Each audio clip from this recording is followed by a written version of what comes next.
नात्याला काळीमा फासणारी एक भयानक घटना पुण्यातील जुन्नर तालुक्यातल्या आदिवासी भागातल्या पारगा तर्फे मडगावच्या हद्दीत बगाडवाडी गावात घडली आहे। पोटच्या मुलाने आपली वडील आणि भाऊ अशा दोघांना दगडाने ठेचून मारलं आहे।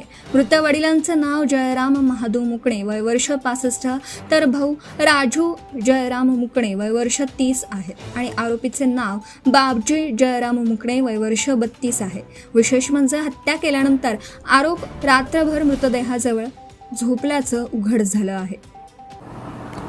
मी सपुनी ज्ञानेश्वर बाजगिरे, नेमणूक ओतूर पोलीस स्टेशन।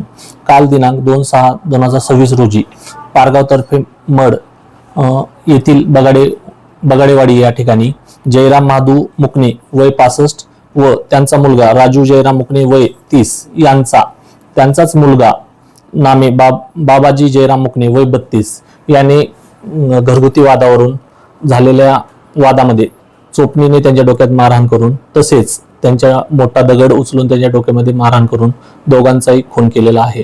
सदर याच्यामध्ये घटनास्थळी आम्ही जाऊन वरिष्ठांच्या मार्गदर्शनाखाली तसेच सदर आरोपी हा ताब्यात घेण्यात आलेला असून सदर आरोपीने गुन्हा कबूल केलेला आहे।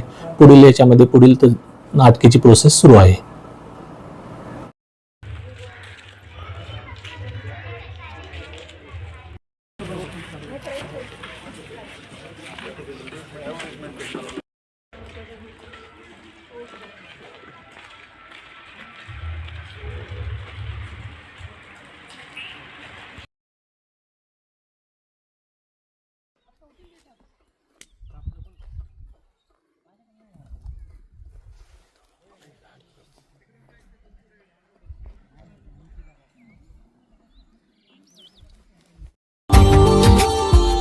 Subscribe now and press the bell icon. Never miss an update.